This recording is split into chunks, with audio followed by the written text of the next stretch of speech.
नमस्कार। आर्थराइटिस एक pandemic disease है, ये कह सकते हैं, क्योंकि यह एक स्लो ग्रोइंग और ग्रेजुअली डेवलप होने वाली बीमारी है। यह कोई ऐसी बीमारी नहीं है जो किसी बैक्टीरिया के कारण होती है या किसी इन्फेक्शन के कारण होती है, लेकिन यह हर एक एज में, चाहे आप बुजुर्ग की एज में कहें घिसावट के कारण, या यंग एज में कहें जो कि इन्फेक्शन या फिर जेनेटिक्स के कारण, और मिडिल एज में कहें जो कि जेनेटिक्स के कारण मोस्टली होती है। इस वर्ल्ड आर्थराइटिस डे यानी 12 अक्टूबर को यह डे सेलिब्रेट किया जाता है और ये हर साल सेलिब्रेट किया जाता है। इसमें सेलिब्रेट करने का रीज़न ये होता है कि इस बीमारी के बारे में बहुत कम जानकारी है, खासकर आम जनता को।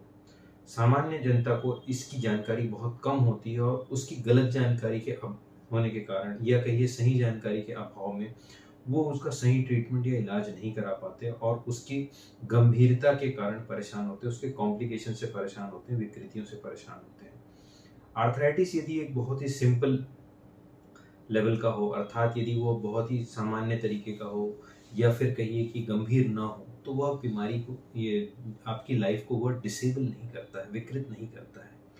लेकिन यदि वह नज़रअंदाज हो जाए या गलत ट्रीटमेंट हो, या कहिए जानकारी के अभाव में उसका सही ट्रीटमेंट ना हो, तो यह बहुत ही गंभीर रूप ले लेता है और ग्रेजुअली शरीर को पूरा डिसेबल कर देता है, विकृत कर देता है और आपकी क्वालिटी ऑफ लाइफ को बहुत कंप्रोमाइज कर लेता है। इसलिए इस बीमारी के बारे में जितना इलाज कराना आवश्यक है, उससे कहीं ज़्यादा हमें इस बीमारी की जानकारी का होना आवश्यक है। तो गठियावात कोई एक सिंगल बीमारी नहीं होती है, यह गठियावात विभिन्न प्रकार की होती है। हमें बहुत सारी गठियावात की बीमारियों के नाम पता है, उसके विभिन्न प्रकार पता है, उसके अलग अलग कारण पता है, और प्रत्येक प्रकार की बीमारी का एक विशेष इलाज होता है, विशेष ट्रीटमेंट होता है। यदि हम केवल नाम से कहें तो जैसे वात, गठियावात, संधिवात या गाउट, ऐसे अलग अलग बहुत सारे नाम हैं। और इसलिए मॉडर्न मेडिसिन में इन सभी प्रकार की बीमारियों का अलग अलग इलाज है, सभी का डायग्नोसिस अलग है, निदान अलग है और उसका ट्रीटमेंट भी अलग है। कुछ बेसिक ट्रीटमेंट सबके सेम होते हैं, जिसमें से एक्सरसाइज करना, अच्छी डाइट लेना, दर्द निवारक दवाइयाँ लेना, ये कुछ कॉमन चीज़ें हैं। गर्म पानी की सिकाई करना, स्ट्रेचिंग करना, जॉइंट मोबिलाइजेशन, ये कुछ बेसिक चीज़ें हैं जो सभी प्रकार के जोड़ों की तकलीफ या आर्थराइटिस में उपयोग किए जा सकते हैं। लेकिन इसके बाद जो स्पेसिफिक दवाइयाँ होती है, वह हर एक एज के लिए, विभिन्न प्रकार के अलग अलग प्रकार के आर्थराइटिस के लिए अलग होते हैं। तो इसके बारे में ग्रेजुअली हमें जानना बहुत ज़रूरी होता है। कम से कम ये पता चलना ज़रूरी होता है कि आर्थराइटिस में यदि केवल जोड़ों में दर्द हो रहा है, उसके साथ साथ कौन कौन से लक्षण होते हैं, तो वो किस प्रकार का होता है, उसकी गंभीरता कैसी होती है, किस जोड़ को वह पहले प्रभावित करता है, किस जोड़ को प्रभावित करने से वह किस प्रकार का आर्थराइटिस होता है। तो ऐसे बहुत सारे सवाल हैं।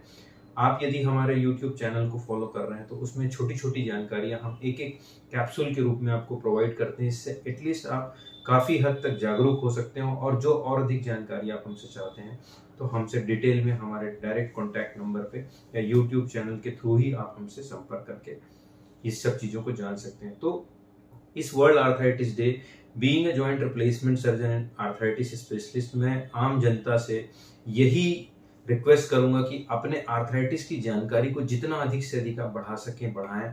उसके बारे में खान पान कैसा होता है उसे बढ़ाना बहुत आवश्यक है। इसके साथ ही आपको यह भी जानना होता है कि किस आर्थराइटिस का लक्षण किस प्रकार का होता है और उसके रोकथाम के लिए हमें किस प्रकार के दवाइयों का उपयोग करना चाहिए। और यह जानना बहुत आवश्यक है कि सभी प्रकार की आर्थराइटिस का एक इलाज नहीं होता है, कोई ऐसी रामबाण दवा नहीं होती है जो खासकर कहना चाहिए कि अनअवेयरनेस के कारण से कुछ क्वैक्स या नॉन क्वालिफाइड डॉक्टर जो सभी प्रकार की दवाइयों का उपयोग, सभी प्रकार की आर्थराइटिस के लिए एक खास प्रकार की दवाई का उपयोग करते हैं, ऐसा बिल्कुल भी नहीं है। इसमें खान पान के परहेज बहुत ही कम हैं और ना के बराबर हैं, जो कि एक सामान्य जिंदगी के लिए बिना आर्थराइटिस वाले पेशेंट के लिए होते हैं, ये होता है। इसलिए अपने आप को स्वस्थ रखने के लिए स्वस्थ पौष्टिक भोजन, रेगुलर एक्सरसाइज और संतुलित जीवन का यदि आप प्रयोग करते हैं तो आप काफ़ी हद तक आर्थराइटिस से बचे रहते हैं। लेकिन यदि किसी भी कारण से यदि आपका आर्थराइटिस डायग्नोस हो जाता है तो उस खास प्रकार की आर्थराइटिस को समझें और उसके स्पेसिफिक एक्सरसाइज, उसके स्पेसिफिक दवाओं के इस्तेमाल से आप अपने जीवन को आर्थराइटिस से की परेशानी से जितना कम से कम मुसीबत में डाल सकते हैं, ये चीज़ आप कर सकते हैं। तो बिल्कुल अपने आर्थराइटिस की जानकारी को बढ़ाइए, हमसे मिलते रहिए। एटलीस्ट आप यदि आप जानकारी ही बढ़ा लेंगे अपनी, तो आपकी जानकारी के प्रभाव से आप अपने आप को, अपने आस पड़ोस में, अपने समाज के लोगों को जागरूक करके आर्थराइटिस की समस्या से समाज को काफ़ी हद तक मुक्त कर सकते हैं। धन्यवाद, नमस्कार, जय हिंद।